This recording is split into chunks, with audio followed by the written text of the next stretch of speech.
नमस्ते, मैं हरे कृष्ण विकास। आज दैनिक जागरण के द्वारा आयोजित सशक्त बेटियों से सशक्त महिलाओं तक जो महात्मा गांधी जी के ये विचार थे, ये सोच थे, इस आयोजन को हमारे संस्थान में कर रहे हैं, आयोजित कर रहे हैं, ये हम सबों के लिए गौरवान्वित करने का पल है। मैं इसके लिए दैनिक जागरण का बहुत बहुत आभार व्यक्त करता हूँ। मित्रों, महात्मा गांधी जी के विषय में हम लोगों ने तमाम बातों को जाना है, हर परिस्थिति, लेकिन आज हमारी है सशक्त महिलाओं तक। तो मैं सिर्फ उन्हीं बातों पर जो महात्मा गांधी महिलाओं के लिए क्या करते थे। महात्मा गांधी क्या थे महात्मा गांधी? उन्होंने देश को आजाद कराने के लिए तो तरह तरह की बातों को किए ही, परंतु हम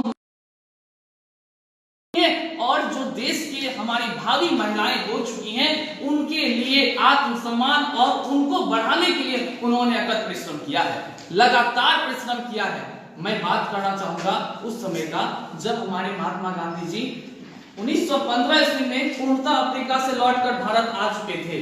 उन्होंने यहाँ की स्थिति को जब देखा तो उनको लगा कि आखिर कमजोरी कहाँ पे है, कमजोरी देश में कहां पे है, ये वो सोच रहे थे। और आंदोलन की शुरुआत के बावजूद उनके मन में कहीं ना कहीं था, हमारा देश भारत तभी सशक्त बन सकता है जब हमारी महिलाएं शिक्षित और समृद्ध हो सकती हैं। उन्होंने महिलाओं के उत्थान के लिए मैं याददाश्त अपनी आप सबों के बीच रखना चाहूंगा कि सन 1934 ईस्वी का वो समय था जब महात्मा गांधी जी पूर्णिया के इस पावन धरती पर पहुंचे थे।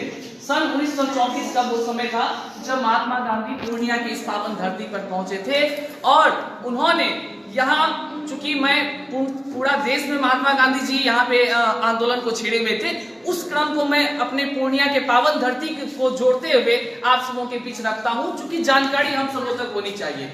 1934 ईस्वी में जब महात्मा गांधी जी के सर्वोदय आश्रम के पास पहुंचे थे, जो रानी पथरा में स्थित है, सर्वोदय आश्रम के पास पहुंचे थे, उन्होंने यहाँ पर आकर महिलाओं के उत्थान के लिए तरह तरह के कार्य और तरह तरह की योजनाओं को चलाया, जिसमें से मुख्य रूप से था आत्मनिर्भर बनाने के लिए कि सूत काटना, चरखा के द्वारा सूत काटना, बेत का निर्माण करना और ग्रामोद्योग और तरह तरह का कृषि का बढ़ावा देना, ये सभी बातों और ये सभी उद्योगों का उन्होंने स्टार्टअप दिया था हमारे रानी पथरा स्थित सर्वोदय आश्रम से। और वहां के द्वारा वो चले गए कहां पे, टीकापट्टी, जो हाल ही फिलहाल में मुख्यमंत्री जी का आना वहां पे होना था।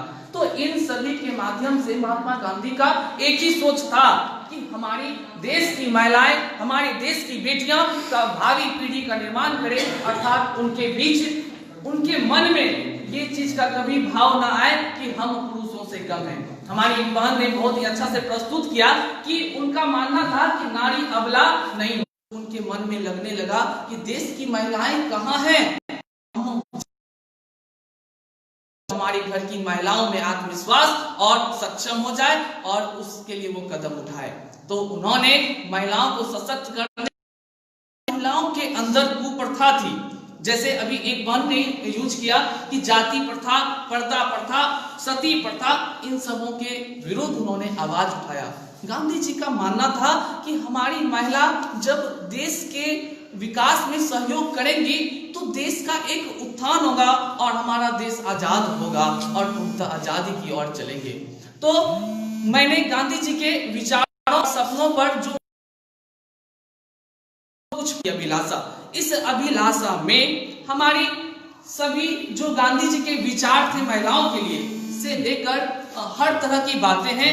तो गांधी जी की अभिलाषा थी यह कि महिला हमारी समृद्ध और सशक्त बने। तो मैं समृद्ध और सशक्त करने के लिए, जागृत करने का काम किया है। एक बार दैनिक जागरण के लिए बहुत बहुत जोरदार ताली से उनका